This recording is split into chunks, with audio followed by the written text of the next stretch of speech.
السلام علیکم ورحمۃ اللہ وبرکاتہ۔ نحمده ونصلي ونسلم على رسوله الكريم، اما بعد فاعوذ باللہ من الشیطان الرجیم، بسم اللہ الرحمن الرحیم۔ ما كان اللہ ليعذبهم وانت فیہم، صدق اللہ مولانا العظیم وبلغنا رسوله النبی الامین الکریم، ونحن على ذلك لمن الشاہدین والشاکرین والحمد للہ رب العالمین۔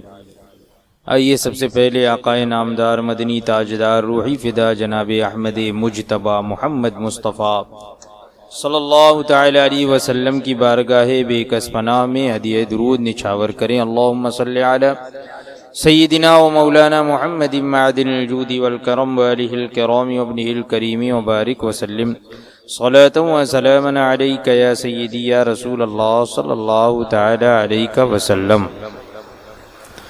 درس جال حق میں حضور اقدس صلی اللہ تعالی علیہ وسلم کے حاضر اور ناظر کے ثبوت میں بیان جاری ہے، اور اس سے پہلے قرآن پاک کی آیات کریمہ کے ذریعے اور چند احادیث کریمہ کے ذریعے یہ ثابت کیا گیا کہ اللہ تبارک و تعالی نے اپنے پیارے حبیب صلی اللہ تعالی علیہ وسلم کو ساری کائنات کے لیے حاضر اور ناظر بنایا ہے۔ آج بھی بعض چند بقیہ احادیث کریمہ جو اس باب کے تحت ذکر ہیں وہ بیان ہوں گی۔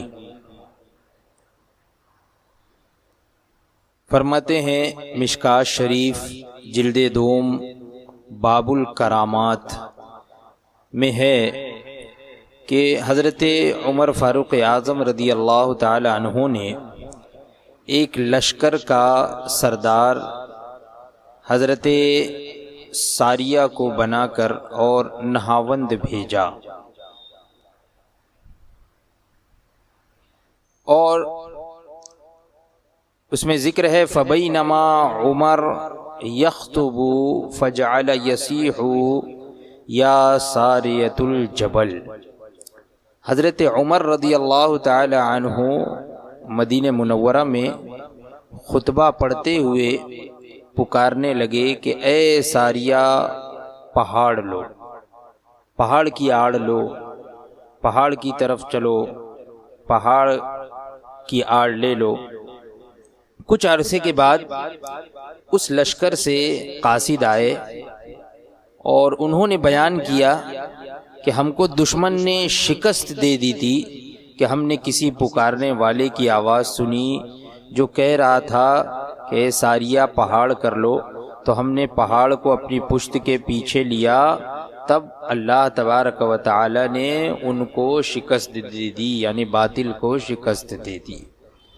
تو یہاں جب ایک صحابی رسول جو حضور اقدس صلی اللہ تعالی علیہ وسلم کے پروردہ حضرت فاروق اعظم رضی اللہ تعالی عنہ کا یہ عالم ہے کہ مدینہ منورہ میں بیٹھے ہوئے ہزاروں میل دور نہاوند کا جائزہ لے رہے ہیں، یعنی وہ وہاں پر ناظر ہیں، تو پھر بدرجہ اولا حضور اقدس صلی اللہ تعالی علیہ وسلم بھی ناظر ہے، یعنی دیکھنے والے۔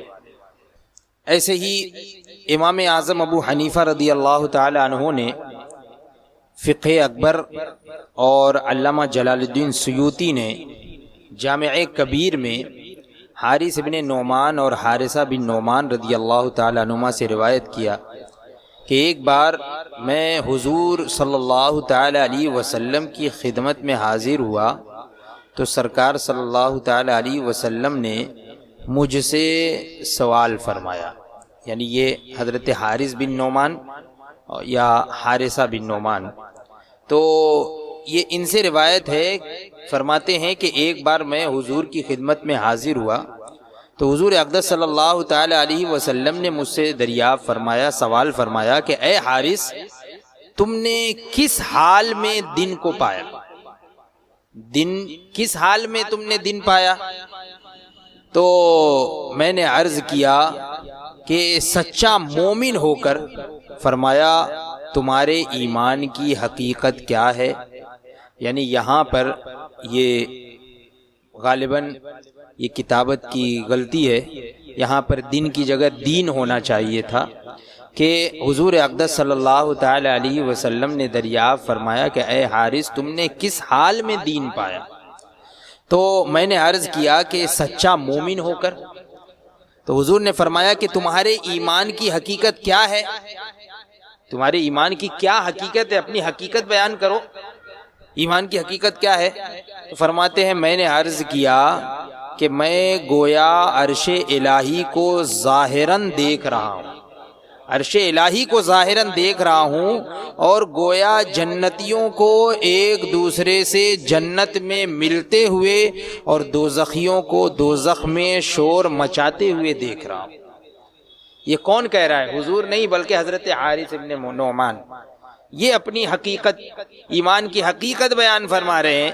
اسی قصے کو، اسی واقعے کو مثنوی شریف میں نقل کیا کہ ہشت جنت ہفت دوزخ پیش من، ہست پیدا ہم چو بت پیش شمن، یعنی میرے سامنے 8 جو بہشت ہے، یہ 8 بہشت اور 7 دوزخ یہ ایسے ظاہر ہیں جیسے کہ ایک بت پرست یا ہندو کے سامنے بت، ہندو کے سامنے بت، یعنی بت کے سامنے جیسے ہندو کھڑا ہوتا ہے یا بت پرست کھڑا ہوتا ہے اس کے سامنے ظاہر ہوتا ہے، تو اس طریقے سے میرے سامنے 8 بہشت اور 7 دوزخ ہے، اور یک بیک وامی شناسم خلق را ہمچو گندم منزجو در آسیا۔ فرماتے ہیں کہ میں ایک ایک مخلوق کو ایسا پہچانتا ہوں جیسے چکی میں جو اور گیہوں، جیسے چکی میں جو اور گیہوں ہوتے ہیں اس طریقے سے میں ایک ایک مخلوق کو پہچان رہا ہوں۔ یہ حضرت حارث فرما رہے ہیں، مثنوی شریف میں اس قصے کی طرف اشارہ ہے کہ بہشتی کہ و بیگانہ کے است پیش من پیدا چو مورو ماہی است، کہ جنتی کون ہے، دوزخی کون ہے، میرے سامنے مچھلی اور چوٹی کی طرح ہے۔ یعنی یہ جنتی اور دوزخی یہ کون کون ہے؟ میرے سامنے مچھلیوں اور چوٹیوں کی طرح ہے۔ من بگویم یا فرو بندم نفس لب گزیدش مصطفیٰ، یعنی کہ بس اب یہاں پر انہوں نے فرمایا کہ میں چپ رہوں یا اور کچھ بتاؤں؟ حضور سے انہوں نے عرض کیا کہ اب میں خاموش ہو جاؤں یا اور بھی کچھ بتاؤں؟ تو حضور نے ان کا منہ پکڑ لیا کہ بس کرو۔ تو جب اس آفتاب کے ذروں کی نظر کا یہ حال ہے کہ جنت و دوزخ، عرش و فرش جنتی و دوزخی کو اپنے آنکھوں سے دیکھتے ہیں، تو اس آفتاب کونین کی نظر کا کیا پوچھنا۔ تو اسی واقعے کی تصویر جو ہے وہ اتنی خوبصورتی کے ساتھ مثنوی شریف میں پیش کی۔ تو